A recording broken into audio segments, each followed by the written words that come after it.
Agora, na União FM, Papo de Mercado, com Larissa Brito. Oferecimento Gran Gusto. Viva novos sabores. Celebre bons momentos. Acesse @empório_Gran Gusto. Muito boa noite, ouvintes da 105.3. Estamos começando mais um Papo de Mercado. Sou Larissa Brito, te acompanho durante a próxima hora nesse nosso espaço aqui destinado às marcas que fazem diferença na nossa região. E hoje a gente tem uma entrevista especial aqui. Vocês pelo ambiente também já podem ver que a gente saiu do estúdio, a gente está num ambiente diferenciado. Quem está nos acompanhando pelo YouTube, né? Quem está pela rádio não está vendo o ambiente, mas pelo YouTube é possível ver o ambiente. A gente está aqui na mostra Elite Design, no casarão histórico da década de 60 aqui na Dom Pedro, em Porto Alegre. E hoje a gente vai falar de Tintas Renner. Eu estou recebendo aqui o Marcelo Diniz Carneiro, diretor-geral das Tintas Renner, que vai falar um pouquinho mais para a gente sobre a empresa, sobre a história da empresa, sobre tendências de mercado, sobre o negócio. E é um prazer estar te recebendo, Marcelo. Muito obrigada por estar aqui com a gente, dividindo o teu tempo e o teu conhecimento conosco. Obrigado, Larissa. Estou super feliz de estar aqui. Uma honra. Queria mandar um beijo aí para os ouvintes, espectadores, YouTube, quem está acompanhando a gente pelo rádio. Vai ser muito legal. Vamos falar. Vamos falar. E tem bastante assunto, tem bastante história, né, Marcelo? E eu queria justamente começar, sempre gosto de começar aqui o nosso Papo de Mercado falando de história, porque Tintas Renner tem muita história, muita conexão com o povo gaúcho, principalmente. E eu queria resgatar um pouquinho dessa história contigo. Vamos lá. Eu sempre gosto de explicar um pouco da onde a gente vem e onde a gente está, né? Então, Tintas Renner é uma empresa que começou familiar aqui no Rio Grande do Sul. A marca Tintas Renner esse ano vai completar 98 anos, então assim...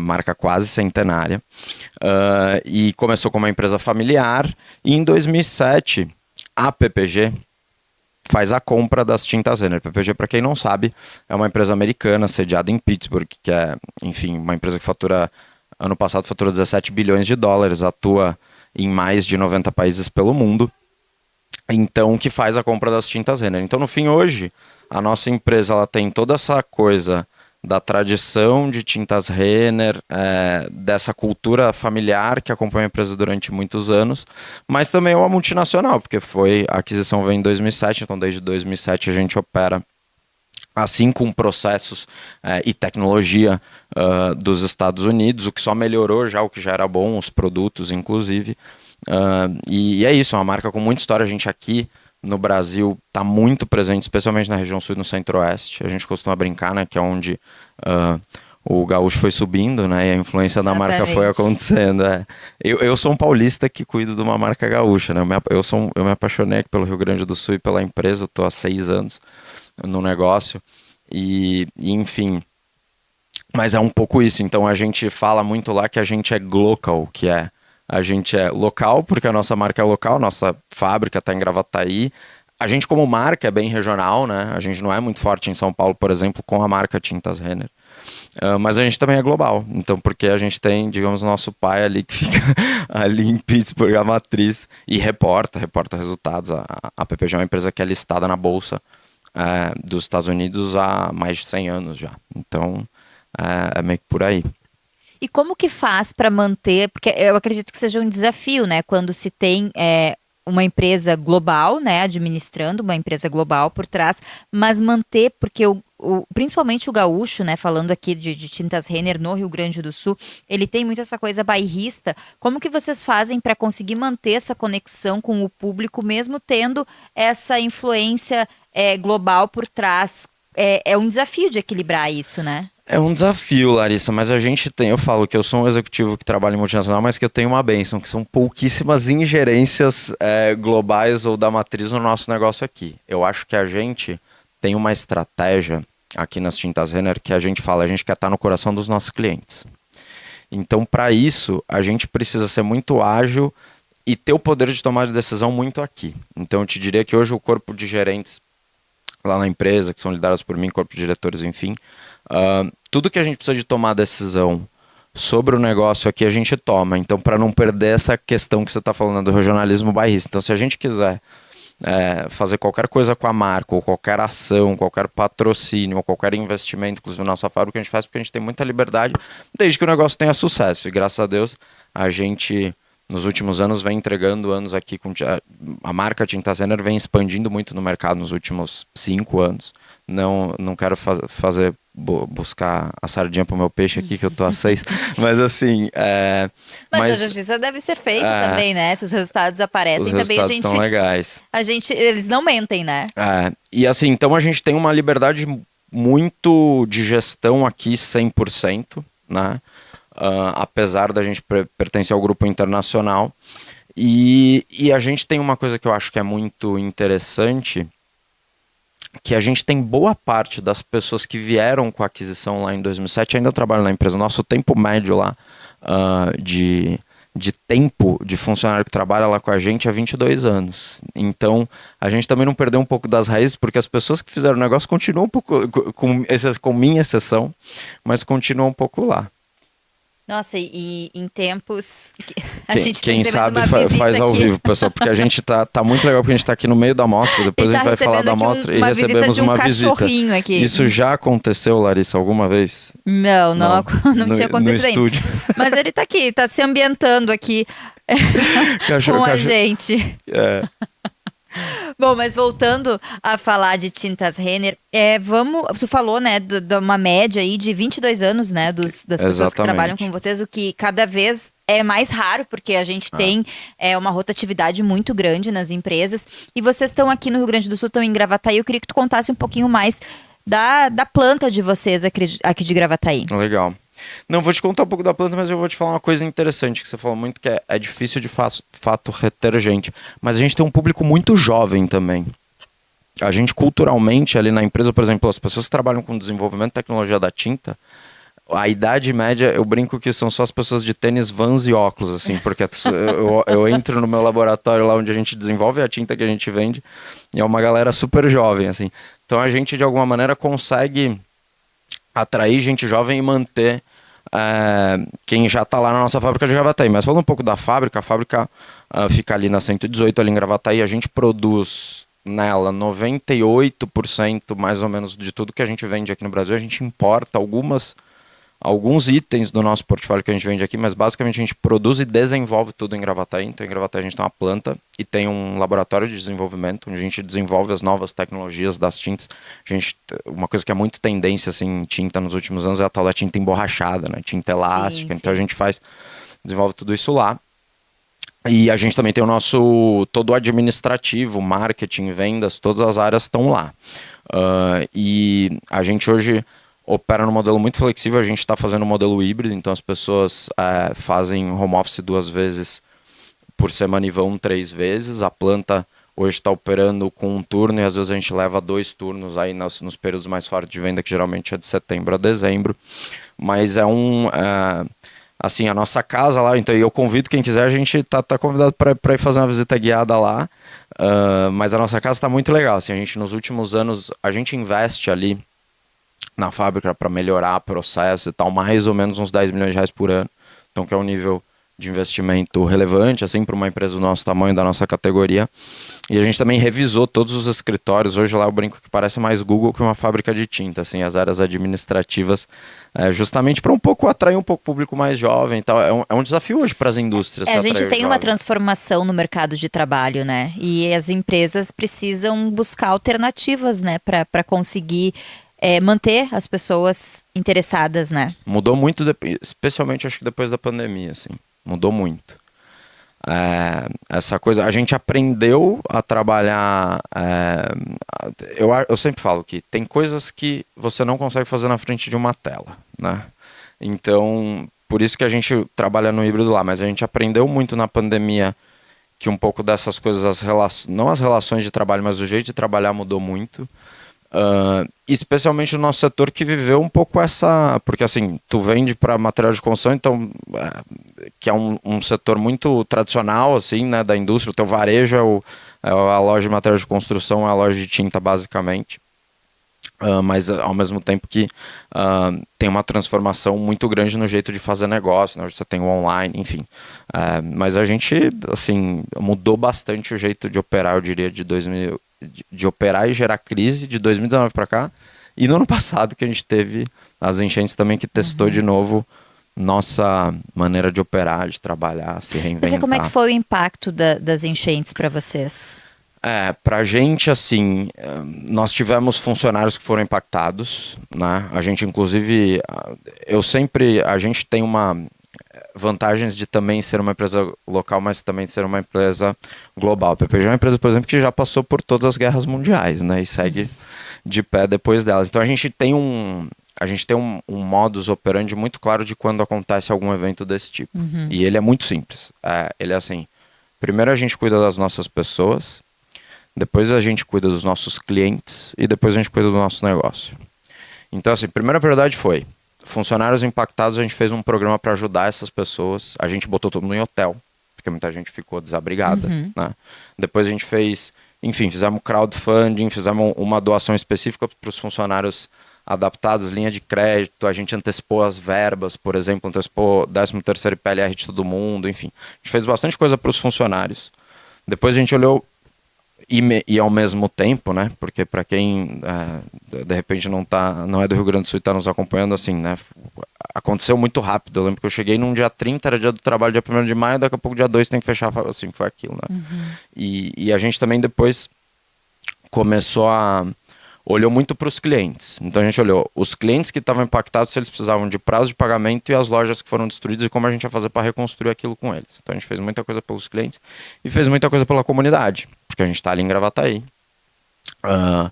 Eu acho que o exemplo da coisa mais legal que a gente fez assim para a comunidade foi que a gente fez uma parceria com a CFL. A CFL operou numa base que a gente montou ali a toque de caixa, 30 dias lá das tintas Renner, colocando os transformadores para levar luz para as pessoas ali da região, né, de Gravataí região, porque a nossa planta lá, ela teve uma coisa muito estratégica na enchente. A gente tinha gerador e a gente tem uma estação de tratamento de água. Inclusive por 15 dias os funcionários estavam sem água, foram tomar banho na fábrica, porque a gente tinha água. Nós éramos uma das poucas operações que tinha água, né? Sim, porque muita gente ficou sem água, né? Muita gente ficou sem água, né? Então, mas assim, como operação, a gente teve que parar mais ou menos uns 10 dias. Foram, se eu não me engano, dias corridos, foram 9 dias. Não porque a nossa fábrica foi impactada, mas porque as pessoas não conseguiam chegar. E também por uma coisa muito que as pessoas não percebem, mas a gente também não conseguia faturar, né? Porque as estradas estavam todas bloqueadas. Sim. Então, a gente trabalhava com múltiplas transportadoras. Chegou uma hora que a gente só tinha 2 transportadoras ali, porque ninguém conseguia chegar, né? Então, mas para o contexto do que é, né, eu sempre, e como a empresa é americana, os caras me perguntavam, cara, o que está acontecendo aí? Eu falava assim, cara, aqui está acontecendo uma coisa pior que o Katrina, porque daí eles entendiam a magnitude do que aconteceu. Conseguia dimensionar. A dimensão do que aconteceu aqui no Rio Grande do Sul. Então, para um contexto, né, para um evento desse tamanho, você parar de operar e conseguir voltar a operar em 9 dias, a gente faturou naquele mês mais ou menos uns 60% do que a gente geralmente fatura num mês normal, que não foi, digamos assim, considerando, né, o contexto, né? A gente, sim, acho que fez um excelente trabalho, na verdade, na gestão da crise ali. E hoje, quais são os principais produtos e segmentos que as tintas Renner atuam, né? Tu falou ali a questão da tinta emborrachada, né? A gente tem tendências que estão o tempo todo surgindo. Quais são os principais produtos e segmentos atendidos por vocês? A gente, assim, e se tu perguntou das tintas emborrachadas, assim, mas eu vou começar do mais simples, porque eu nunca posso esquecer que eu nunca posso ser técnico demais quando eu respondo esse tipo de pergunta, né? Se eu fosse dividir, acho que assim, o mundo das tintas em grandes 2 mundos, que são os 2 mundos que a gente trabalha, são as tintas base água, né, que são basicamente as tintas acrílicas, né, que é essa tinta de parede e tal.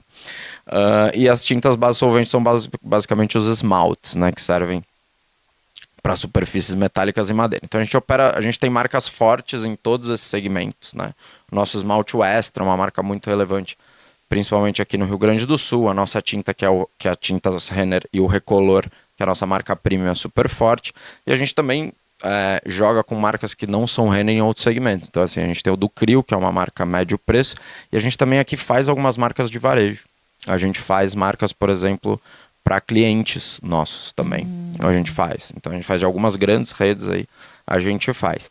Então, dentro desse contexto todo, sempre o nosso carro-chefe foram as tintas premium, porque Renner, principalmente aqui no Rio Grande do Sul, mas no Rio Grande do Sul, em Santa Catarina, no Paraná, no Mato Grosso, sempre foi muito identificado como uma tinta de muita qualidade.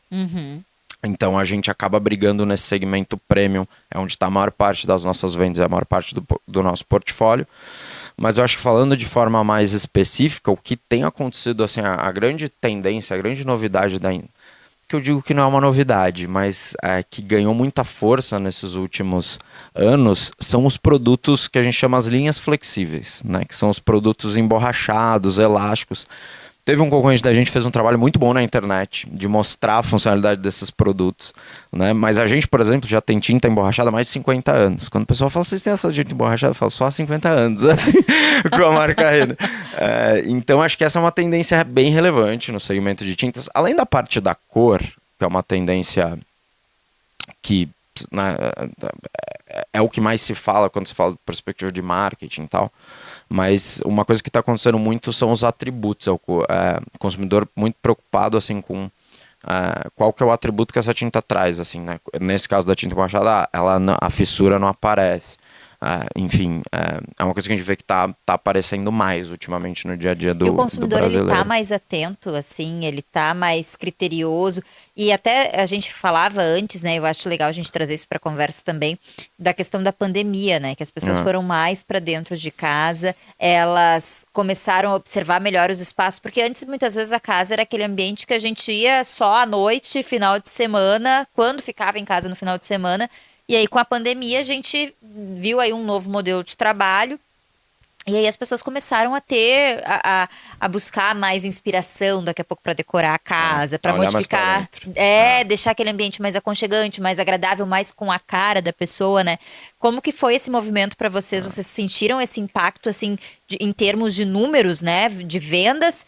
E como que está sendo a absorver essa demanda do mercado? Eu acho que eu vou te falar um pouco de tendência assim, do consumo brasileiro de tinta e comparar um pouco com outros mercados, só para dar acho que é legal falar disso. E depois falar um pouco do que mudou com a pandemia para o nosso negócio, que de fato mudou. Teve esse olhar para dentro de casa, né? Mas acho que uma coisa importante é que ainda tem muita oportunidade do que a gente fala na língua dos negócios, né? Do aumento da penetração da categoria aqui no Brasil. O que isso quer dizer? Aqui no Brasil, em média, alguém pinta, um consumidor regular, assim, pinta sua casa a cada 5 anos. No México, nos Estados Unidos, no México é a cada 2, nos Estados Unidos é a cada 1. Aqui no Brasil, 70% contrata pintor. Em outros países, como vou usar de novo o exemplo do México e dos Estados Unidos, você tem muito mais a onda da pessoa fazer os próprios reparos, até porque falta mais mão de obra e tal. Então, assim, aqui no Brasil, a gente tem uma tendência também, no geral, de usar muito menos cor do que no geral. Aqui, se você pega a venda para o médio, qualquer indústria de tinta, aí vai ser aí 50% branco. É muito difícil que você consiga ter um mix que você vende mais cor do que branco. Então, acho que tem muita oportunidade ainda para crescer e para crescer no Brasil em geral, porque isso passa por uma mudança de comportamento também das pessoas, né? Que começou na pandemia, porque a gente brincava assim, a gente fala, antigamente o sujeito só ia sair para pintar a casa dele, ou se ele estava entregando apartamento, alugando, né? Tirando, né, as construtoras, né? Primeira pintura, mas assim, ou se ele viu um buraco na parede, ou, né, ou a parede suja, né? Então, assim, a gente sempre brinca que o que aconteceu na pandemia é que as pessoas deixaram de resolver um problema e começaram a entender, não a entender, mas talvez ficou mais latente o papel que o nosso lugar tem nas nossas vidas. Porque a gente passou a trabalhar de casa, né? E isso, de fato, gerou assim, putz, como é que eu melhoro o lugar onde eu tô passando... Deixa mais aconchegante, né? 80% do meu tempo. E até porque depois veio de novo essa tendência das pessoas fazerem mais home office, assim por diante. Essas tendências dos aluguéis, né, de empresas como Airbnb também cresceram muito. Então, assim, todo mundo começou... E se a gente for parar para pensar numa reforma, né? Muitas vezes ela envolve sujeira, quebra, e tu passar uma tinta ali na tua casa, muda o ambiente e é mais simples, e né? É mais barato. E é mais barato, essa é uma das vantagens que a gente tem comparada com as outras categorias do material de construção. De fato, a gente sempre brinca assim, que se você pinta uma parede, você muda a tua casa, assim, de um jeito barato e, em teoria, comparado a uma reforma, de um jeito simples. E na pandemia isso aconteceu e, de fato, só para não deixar de responder a tua pergunta, de fato a gente viu, assim, 2020 e 2021 foram anos de uma sobredemanda no mercado. Porque, de fato, a gente ali foi, eu digo a gente, né, todos os varejos e as indústrias de material de construção foram consideradas negócio essencial, então os clientes não fecharam, né? Então, assim como diferente de outros setores como turismo, enfim, alimentação fora do lar, os nossos clientes não fecharam. Então, tinha a demanda, porque todo mundo começou a olhar para dentro de casa, e tinha também a oferta, porque no final os clientes estavam abertos. Então, de fato, mudou um pouco essa tendência, acelerou um pouco o segmento de material de construção como um geral, e tem um saldo disso sim que sobrou para depois 22, 23, 24, 25, que de fato mudou um pouco o olhar das pessoas para o lar, e isso beneficiou o setor de maneira geral, né? E quando a gente fala em tintas Renner, a gente já vem com aquela imagem atrelada de confiança, de segurança, né? E como que faz para manter isso ao longo do tempo, mesmo com tantas mudanças? E aí a gente vê mudanças estruturais grandes, né, na empresa. E também como faz essa relação com os lojistas, né? Manter essa relação, porque o cliente final muitas vezes passa antes, né? Tem ali o lojista no meio, né? Como que vocês conseguem fazer esse diálogo, ter esse diálogo com essas esferas? Essa pergunta ela pode ser respondida em meia hora, né? Mas eu acho que assim, primeiro falando do que vai dentro da lata, isso é uma coisa que Tintas Renner lá atrás, quando era da família, sempre, assim, a família sempre se preocupou muito com inovação e com a qualidade do que ia dentro da lata. Então, assim, honestamente, não foi o fato da empresa ter trocado de mãos para uma empresa internacional que digamos assim, aumentou o nível de qualidade. Óbvio que, claro que os processos e tal, mas já era uma marca que sempre foi muito reconhecida por qualidade e tradição, por um produto muito bom. Obviamente que com a vinda de um player global, tem muita melhoria que você faz de produção em fábrica, a gente investe muito para isso.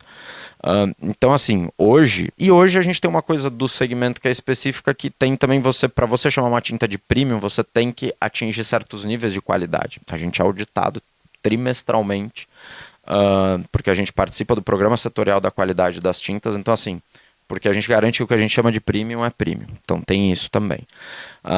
Mas eu acho que tu perguntou, assim, tocou num ponto muito legal, que é a relação com os clientes. Assim, a gente tem relação com os clientes que são... A gente tem clientes que têm mais idade, mais tempo comprando Renner do que eu tenho de idade. Eu já visitei vários. Eu tenho 41 anos e eu visito vários clientes que os caras falam assim, eu compro Renner... Tem clientes que semana que vem tô indo no Mato Grosso, tem um cliente lá que ele tem uma foto, assim, acho que de 1940, da primeira loja de material de construção dele lá, e tinha uma logomarca da Renner ali. Então, assim, tem cliente que compra da gente há mais tempo do que o diretor tem de idade. Então, assim, isso mostra um pouco de como as relações pra gente com os clientes são importantes, porque basicamente é o cliente que te bota na parede. Hoje, quando a gente tem um momento ali que a gente fala que é o momento da verdade, quando comprar tinta é super complexo. Você tem um leque com um monte de cores, você não sabe, é muito difícil comprar tinta. A gente diz que tinta é um produto que você não consegue comprar sozinho. É uma venda que tem sempre que ser assistida. Então, na verdade, na hora da verdade ali, quem define qual marca vai ser vendida ou qual produto vai se apresentar é o balconista, que é o funcionário do nosso cliente. Então, assim, a relação de interdependência tua com o cliente, ela é total. Se o teu cliente tem sucesso, você tem sucesso. Se o teu cliente falha, você falha. Ela não é... tinta é uma coisa que é diferente de você vender como outra categoria de bens de consumo, que às vezes você não depende tanto do teu varejo, de quem está te vendendo ali. A nossa dependência, ela é direta. Então, é por isso que geralmente as relações são de longo prazo, e é por isso que a gente tem uma estratégia corporativa muito focada nos nossos clientes. Um dos exemplos, a gente tá aqui, daqui a uma hora e pouco, a gente vai receber uns 150 clientes aqui na mostra. Então essa parte de relacionamento com o mercado é muito importante. Eu faço muito isso de maneira direta. É impressionante como ainda o setor de material de construção, ele não foi tão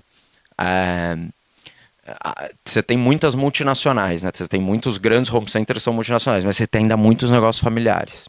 Então, para esse dono de uma loja de material de construção, é muito importante para ele apertar a mão do diretor, apertar a mão do presidente, sentir confiança. A gente tem uma estratégia muito focada nisso, assim, de serviço ao cliente. Talvez a gente investe muito mais nisso, talvez, do que a gente investa na marca, assim, do ponto de vista de mídia. De mídia, de marketing. Exatamente. Porque é quem vai fazer a venda no final das contas ali, né? Exatamente. Bom, a gente está conversando com o Marcelo Diniz Carneiro, diretor-geral das Tintas Renner. A gente vai agora para o intervalinho comercial. Na volta a gente vai falar de tendências. Quero falar mais um pouquinho desse relacionamento com o cliente também. Mas, por enquanto, a gente vai para o intervalo comercial. Lembrando que a nossa conversa está disponível também no YouTube, né? No YouTube, no canal oficial da Rádio União. Intervalo rapidinho e já a gente está de volta.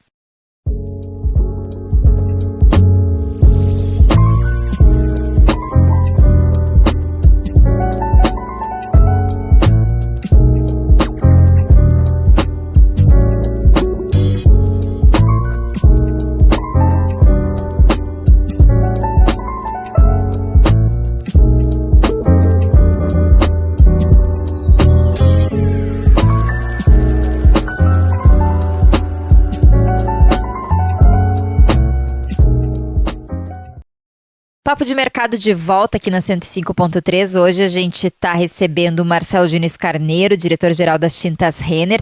E para quem está nos acompanhando por imagem, pode ver também que a gente está num ambiente diferenciado, que a gente saiu do estúdio hoje, a gente está aqui na Mostra Elite Design em Porto Alegre, no casarão histórico da Dom Pedro. Casarão dos anos 60, que tem muita Tintas Renner aqui nessas paredes, né? A gente vai chegar nessa parte, mas antes a gente falava no final do último bloco ali, Marcelo, sobre a questão do relacionamento com o cliente, né? Com o lojista, principalmente. Que é ele que vai, no fim das contas, vender o teu produto. E eu queria que tu explicasse um pouquinho como que se dá, né, esse relacionamento e também se vocês fazem capacitações, porque como tu disse, né, comprar tinta é difícil pra caramba e a gente ainda tem muito essa cultura do branco, né, daquela coisa. Então, de ousar, agora a gente vê que o pessoal tá mais ousado, né, mas assim, ainda é uma coisa mais difícil. Então, como que vocês gerenciam isso? Eu acho que você tocou num ponto muito importante, porque como tinta é uma coisa que você não compra sozinho, o balconista ele tem que estar muito preparado para te vender. Até para não te causar um problema depois também, né? E é por isso que a gente investe muito, tanto em treinamento para todo mundo, treinamento, capacitação, informação, como você queira chamar, de todo mundo que impacta nessa cadeia, que basicamente é o pintor, o balconista e o arquiteto. Essas são as três figuras ali muito relevantes pra gente, assim, nesse momento da recomendação e tal. Eu esqueci, né? Eu falei que a gente tem a fábrica, o laboratório de desenvolvimento, a gente tem um centro de treinamento em Gravataí também. Falei meio rápido aqui. A gente tem um centro de treinamento ali em Gravataí que a gente já chegou a receber por ano 2, 3 mil pessoas, não obviamente de uma vez, né? Mas em sessões de treinamento a gente recebe lá todo esse público, então a gente investe muito para isso. A gente tem uma equipe lá que fica lá no centro de treinamento que mostra a aplicação de todos os produtos, explica, fala de tendência de cor, todos os acabamentos, enfim. Então a gente presta esse serviço, dá muito esse apoio para o nosso varejo. Mas de um outro lado, eu acho que uma coisa também que a gente faz diferente com os nossos clientes é que o segmento de tintas, eu acho que ele tem muita oportunidade de como você ajuda o teu cliente a vender mais, né? Que é um pouco isso que eu falei, assim, que putz, o brasileiro ele pinta de 5 anos, e quando ele pinta de branco. Então, assim, como é que eu consigo, né, assessorar o meu cliente para que naquela hora, em vez de ele vender uma tinta branca que custa R$200, ele consiga vender uma cor pigmentada que custa 600. Então, assim, como eu aumento o tamanho da pizza do meu cliente, não só como eu como uma fatiazinha dela, especialmente quando a gente está numa loja dessa que a gente tem alguma outra marca concorrente. Então, parte da nossa estratégia, eu sei que eu estou explicando de uma maneira meio simplista aqui, mas é muito essa, de como eu aumento o tamanho da pizza do meu concorrente, do meu cliente, como eu ajudo o meu cliente a vender mais cor, como eu ajudo o balconista do meu cliente a estar capacitado Ainda tem bastante margem, né, para explorar, né? Tem, exatamente. Mas eu acho que é por aí, eu acho que é por isso que a gente consegue manter tanto os nossos clientes, e os que vêm novos têm boas experiências com a gente, assim. Acho que esse é um pouco o segredo, assim. Bom, e como que vocês investem em tecnologias, né? Como que é essa relação das tecnologias e do investimento nisso para materiais mais sustentáveis, para produtos mais sustentáveis, mais duráveis, né? É. Porque isso passa muito por essa questão da tecnologia. Passa. Eu acho assim, Larissa, tem algumas coisas importantes, né? Obviamente que a gente, como uma empresa global, a gente tem, por exemplo, se você for olhar, a gente tem várias metas de sustentabilidade de como a gente reduz o nosso impacto aqui no nosso planetinha. Eu, por exemplo, como executivo, eu tenho 3 metas. Uma de redução do que eu gasto com energia, redução de quanto eu gasto para descartar e jogar produto, porque a gente gera muito resíduo, né, na fábrica, e quanto a gente gasta de água. Então a gente é muito preocupado da planta para dentro no nosso impacto, né? Até porque a gente, né, é uma indústria química, estamos ali em Gravataí, então tem toda essa parte de ESG que é muito importante, mas tem um jeito de também fazer isso muito para o mercado. Então, por exemplo, se você olhar para a nossa venda, nos últimos, eu te diria, 10 anos, a parte base água que vende do portfólio vem crescendo muito mais do que a que vende base solvente, que em teoria é muito... Em teoria não, né? Uma é base água, outra é base solvente, obviamente que aqui a base água é muito menos agressiva ao meio ambiente. Ainda tem muito bloqueio, assim, no próprio mercado, no próprio aplicador. A gente, por exemplo, vou te dar um exemplo específico. O esmalte base água, que em teoria, obviamente, que é um esmalte muito mais amigável ao meio ambiente do que o base solvente. Às vezes a gente se depara numa situações de que o pessoal fala, não, mas esse aqui não tem um cheiro tão forte, não funciona tão bem. O pessoal quer o esmalte base solvente porque, né, tem aquele cheiro de solvente, então funciona melhor. Vai durar então, mais. Assim, exatamente. Então, assim, tem... Mas eu te diria que a gente faz... E a gente tem muita pesquisa de consumo sobre o quanto sustentabilidade é importante para o consumidor final ali, né? E hoje tem uma conclusão que a gente chega. O teu produto ele tem que, né, ser verde, sustentável, etc. Mas ele precisa ter qualidade, ele precisa ter um bom preço. Senão, o consumidor não vai te trocar de marca por isso, né? Eu acho que isso é um atributo que você tem que ter. Hoje ele não é determinante. Ele não é determinante. Hoje eu te diria que onde está ficando mais determinante, na verdade, é no processo da construção civil. Aqui no Rio Grande do Sul não está tão presente ainda, mas em outras praças, por exemplo, São Paulo hoje em dia, você tem muitos prédios que eles já saem com... Eles te pedem como fornecedor para você ter a certificação LEED, que é uma certificação do teu processo produtivo, enfim, basicamente que você...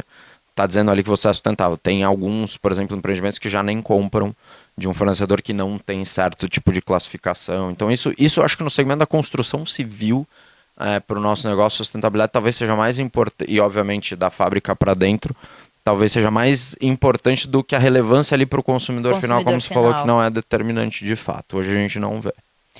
Bom, e a gente está aqui num ambiente lindíssimo, um dos ambientes lindíssimos aqui da Mostra Elite, que é a charutaria feminina. E a gente tem atrás aqui uma parede com... Essa aqui tá com aplicado cimento queimado. Cimento queimado, que é uma tendência, né? Que é uma tendência, é um produto... Bom, aqui a gente, então, é legal fazer a propaganda. A gente tá aqui na charutaria feminina, que é da sua xará, a Larissa da Gama Nunes, é arquiteta. Olha lá, é verdade, minha xará. É sua xará.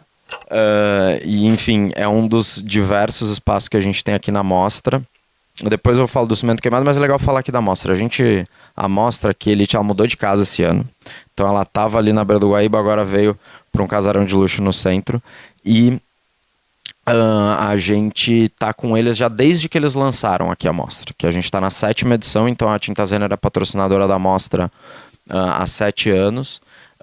E essa é uma mostra muito legal porque ela dá muita oportunidade para arquiteto jovem. Então você vem aqui, assim, ela é um programa, assim, para quem está em Porto Alegre, inclusive, ou regiões... Região metropolitana em geral, Serra, dá super pra litoral, pertinho. Aqui no São João, hoje tá vindo um monte de cliente aqui, até do Mato Grosso do Paraná, então assim, dá super pra vir. É um programa pra família. E aqui a gente, sim, aqui atrás a gente tem aplicado um cimento queimado, que foi uma super tendência aí dos últimos 5 anos da categoria de pinturas. A gente tem um produto específico para isso, que é esse que está aplicado aqui atrás. E dá um resultado lindíssimo, né? E ficou lindo, dá um resultado lindíssimo. E a gente tem cor aqui também, né? Temos. Vocês vão me apertar porque eu não estou conseguindo, não sei qual é o nome dessa cor que tá esse ambiente. É a manjericão roxo, é isso que eu ia falar, eu sabia que era a cor do ano. Cara, eu olhei pra essa cor e falei, eu acho que essa é a cor do ano, mas eu tô de óculos, eu não tô. Então, assim, aproveitar pra fazer uma propaganda da cor do ano. Então, Isso aí. Aqui esse ambiente tá pintado com manjericão roxo, que é a cor do ano das tintas Renner. É uma cor bem... Bem escura, né? Obviamente, né? É um roxo. É um roxo. É o roxo, mas ele é uma pegada bem ousada pra esse ano, assim, a gente veio com uma tendência super ousada. Mas a gente sempre fala, se você pinta com uma cor como essa, uma parede, coloca uma iluminação legal, muda teu ambiente, assim. Então, é um pouco o convite do manjericão roxo, que é a cor do ano desse ano, é um pouco o convite a essa tendência. As pessoas têm medo de jogar um escurão nas casas, porque acham que vai ficar, vai fechar. Mas aqui a gente tá num ambiente que, inclusive o teto tá pintado com... O teto, é que a gente tem uma certa resistência, né, de pintar o teto, que é sempre tons mais claros, Isso. às vezes deixa branco, né? Dá pra tu ver como abriu, com a iluminação correta, como abriu aqui. A iluminação adequada, né? Ficou lindo. E como que é, enfim, tá dentro da mostra, dentro desse casarão aqui, que tem tanta história, porque tem a ver também com a história das tintas Renner, né? Um ambiente com muita história. Como que vocês enxergaram esse desafio desse casarão? Porque a mostra sai lá da beira do Guaíba, né? Vem pra cá. Como que vocês enxergaram esse desafio? Olha, eu não fiz a parte difícil, que é que é executar tudo isso aqui, que a equipe da mostra e a nossa equipe fazem, né? Mas a gente, na verdade, gostou muito especificamente da mudança, porque aqui, como é um casarão, você consegue mostrar o produto aplicado em ambientes que estão mais, assim, que as pessoas projetam mais isso dentro das suas próprias casas, né? Versus a localidade anterior. Mas aqui é muito legal porque, na verdade, a gente usa muito como plataforma também para trazer cliente. A gente traz muito arquiteto aqui, que depois vem aqui e recomenda a tendência quando está fazendo algum projeto para os seus clientes.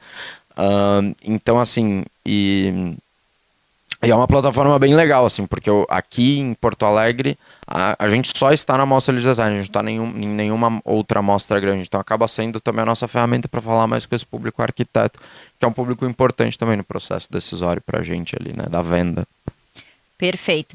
E assim, a gente estava falando aqui sobre a questão do cimento queimado, da cor do ano, tendências. O que tu pode falar de tendências pra gente, tanto para agora 2025, para 2026? O que tu tá vendo, como que o mercado está se movimentando nesse sentido?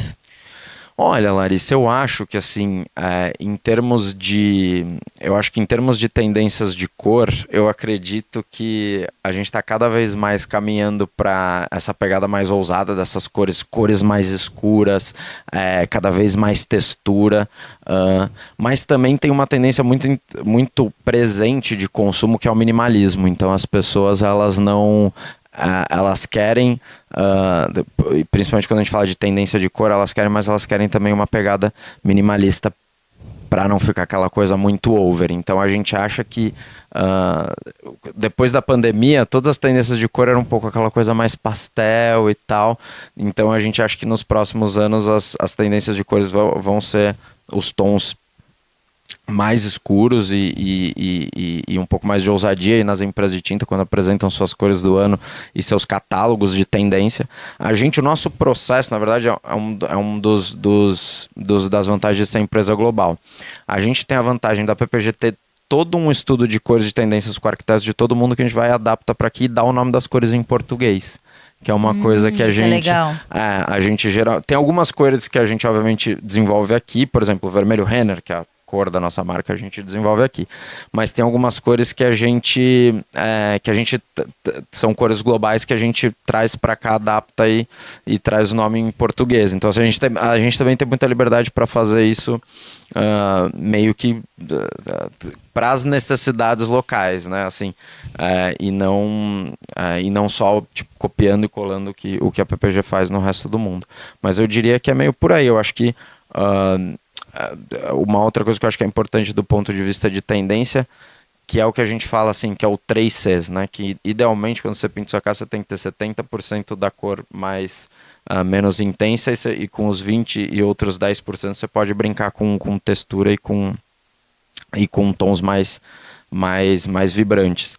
E eu acho que isso vai ser uma coisa que vai acontecer muito, assim, as pessoas começarem a cada vez mais misturarem nessa proporção 70, 20, 10 e os espaços tornarem mais coloridos. Isso eu ia te perguntar mesmo, porque a gente tem falado aqui bastante nessa nossa conversa sobre essa questão do mercado, do medo de ousar, do desafio, né? Que dicas tu pode dar para as pessoas que estão nos ouvindo daqui a pouco, estão a fim de dar uma mudada na casa, não querem fazer um grande investimento, mas como que elas podem fazer essa escolha do ambiente, né? Pensar o ambiente, que dicas tu pode dar nesse sentido para que as pessoas consigam planejar e daqui a pouco usar um pouquinho mais? E lembrando que é tinta, né? Se não gostar, com o tempo a gente troca a cor, né? Exatamente. Eu acho que eu sempre falo assim, eu acho que o nosso produto ele cabe em todos os bolsos, né? Eu acho que para quem tem um pouco mais de recursos e consegue investir, eu sempre recomendo ou pelo menos consultar um pintor profissional, um arquiteto, que é o profissional especialista nesse negócio, né? Agora, hoje em dia, o YouTube tem bastante coisa. A gente tem um canal, a gente faz parecer com um canal Não É Má Ideia, que é da Maísa Bonissoni. Sim, gaúcha também. Tem muita coisa assim, tem muita coisa legal que você pode assistir no canal dela ali, fazer sozinho também. Então eu acho que assim, tutoriais no YouTube são uma super fonte de inspiração e dá para você fazer bastante coisa sozinho. Tá? E tem crescido, eu acho, esse movimento, super, né? Até com as redes sociais. O Faça Você Mesmo, ele cresceu muito. E com vários perfis, assim, com dicas de decoração, enfim. Isso. E tem crescido, né? Dá pra buscar essas referências. O Faça Você Mesmo, ele cresceu muito. E eu acho que daí a última dica que eu queria dar e se tá com medo um pouco de mudar, eu sempre falo, pinta uma parede, não tem problema. Eu acho que assim, uma parede já, porque daí dá vontade de renovar, assim. Muito legal. E em termos de mercado, assim, quais os principais desafios que tu enxerga, tanto no momento e tu prevê para o futuro também? Tá bem. Eu acho que esse ano, vou primeiro falar um pouquinho de 2000, assim, como é que a gente está vendo 2025, né? Esse ano vai ser um ano, acho que é legal falar isso, que é uma coisa, um conteúdo mais de negócio, assim, né? A nossa venda, ela é sempre acompanhada muito pelo crescimento da economia. Isso quer dizer que a nossa venda ela nunca fica muito diferente de como vai o PIB do país. Então, assim, a construção civil também é meio por aí. Assim, se o PIB cresce, geralmente a construção civil cresce, a venda de tintas cresce. E a gente acredita que esse ano é um ano que dá para crescer duplos dígitos no nosso negócio. Então, a gente tem uma visão, digamos assim, otimista assim, para a média em relação a 2025. Eu acredito que um indicador que a gente está olhando muito macroeconômico e que ele é um risco, assim, é a questão da inflação. Uhum. Porque, assim, eu costumo brincar, né? Eu falo, cara, do mesmo jeito que os preços aumentam no supermercado, os preços de material de construção em geral, eles também aumentam, né? A gente tem uma cadeia de suprimento que ela é muito dependente do dólar, porque tem muita matéria-prima que vai na tinta que é dolarizada. Então, assim, se o dólar sobe muito, isso de alguma maneira reflete nos preços ali. Sim.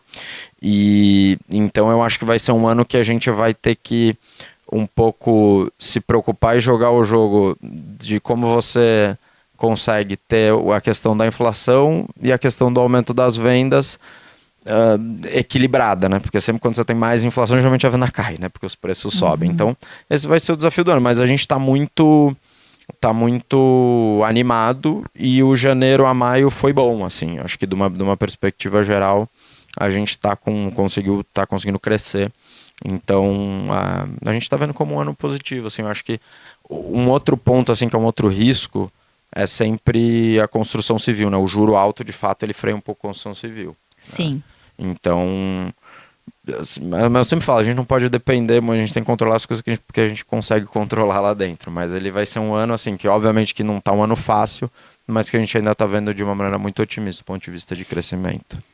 E projeção para os próximos anos, como que tá, assim, para vocês? Vocês estão já trabalhando provavelmente nisso, expansão, né? Hoje vocês têm a fábrica aqui em Gravataí, vocês pensam daqui a pouco em expandir para outros lugares, visto que vocês estão em outras áreas do país também, né? Mas ainda também tem bastante mercado para crescer. Não, mas estamos como eu te falei, a gente está investindo aqui na planta de Gravataí entre expansão de capacidade e melhora de processo, a gente investe mais ou menos uns 10 milhões de reais por ano. Então e esse ano vai fazer um investimento recorde aqui. A gente está projetando que nos próximos 3 anos o mercado de tintas brasileiro deve crescer em torno de 3 a 5%, e a gente acredita que a gente pode crescer mais que isso. Então, o plano do negócio é sim expansão de vendas, e a gente tem alguns planos estratégicos para aumentar nossa participação, digamos, vou usar, né, mais para cima, assim, né? Então, uma coisa que tu perguntasse, assim, você já tem produção aqui né, no Rio Grande do Sul e tal, a parte logística hoje que acaba sendo tua principal restrição. Então a gente está investindo muito na parte logística. Não fábrica, mas centro de distribuição, sim. É muito importante para a gente ter pontos estratégicos logísticos. Para conseguir atingir outros mercados também. Fora do Rio Grande do Sul. É nisso que a gente está investindo agora. Bom, e qual é a tua dica, assim, para quem está reformando, para quem está empreendendo no segmento, né? Para olhar para esse mercado de construção, de reformas, enfim, qual é a tua dica para esse público? Olha, eu acho que assim, não sei se eu tenho uma dica, mas o segmento de material de construção é um segmento que ele é muito robusto, então eu acho que ele é um segmento que vale a pena. Eu sempre brinco que a gente falou muito de crise aqui, né? Mas mesmo nas crises, geralmente é o segmento mais resiliente. Então, o material de construção, por mais que ele não seja um segmento que ele consiga crescer 20%, 30% ao ano, como segmento de tecnologia, ele nunca é um segmento que vai cair 30%, 40% ao ano. Então, assim, eu acho que vale a pena porque ele é um segmento que tem uma estabilidade legal e tem muita oportunidade. O Brasil ainda tem um déficit de construção, enfim, de infraestrutura em geral, muito grande, então assim, tem muita oportunidade para crescer. O segmento de material de construção, ele é interessante em todas as pontas da cadeia, do fornecedor pro varejista, né, pro sujeito que vende ali, que tem uma casa de material de construção, etc. Ou pro profissional também, pro pintor, pro aplicador. Hoje em dia, essa parte da mão, eu vou te dar um dado. Essa parte da mão de obra, por exemplo, de tinta, sempre a relação era 1 a 1, o orçamento, né? O pintor fazia um orçamento, se ele ia gastar R$100 de tinta, a mão de obra era 100. Hoje essa relação já está 3 para 1. A mão de obra custa 3 para 1 do produto. Então, assim, você tem demanda por tanto venda quanto por aplicação. E é uma mão de obra que está cada vez mais escassa, Cada vez mais escassa, e por isso está ficando cada vez mais cara. O que é bom, né? Assim, claro. para os nossos amigos pintores que precisam. Mas assim, que tá ficando cada vez mais caro. Porque é isso, assim, é engraçado que a profissão do pintor geralmente ela é uma profissão que se passa de pai para filho. E essa tendência diminui por, enfim, tendências de consumo, cada geração é uma geração. Mas hoje em dia, toda loja que eu visito e né, tem lá os pintores, eu perguntei como é que tá. Daí eles falam, não, tem. Tá faltando dia, né? Os bons conseguem ter bastante sucesso, assim. Perfeito. Marcelo, agradeço demais a tua participação no Obrigado. Papo de Mercado. Foi um prazer conversar contigo, a tua disponibilidade de estar aqui, de estar esclarecendo, estar contando um pouquinho mais dessa empresa que é tão conectada com os gaúchos, né? Muito obrigado mesmo pela tua presença. Obrigado, Larissa. Deixa eu fazer um último aqui, para quem ainda não segue a gente lá no Instagram, @tintasrennerbr, nos siga lá. E, enfim, brigadão. Um prazer estar aqui, show de bola. Gostei muito. Obrigada. E a gente volta na próxima segunda-feira com mais um convidado especial aqui no Papo de Mercado, contando um pouquinho mais de sua marca, da sua empresa. E vocês podem também me acompanhar de segunda a sexta, todos os dias das 4 às 5 no Mulheres. Um beijo, fiquem bem e até lá. Tchau, tchau. Você ouviu Papo de Mercado, todas as segundas, das 8 às 9 da noite. Oferecimento Gran Gusto. Viva novos sabores. Celebre bons momentos. Acesse @empório_Gran Gusto.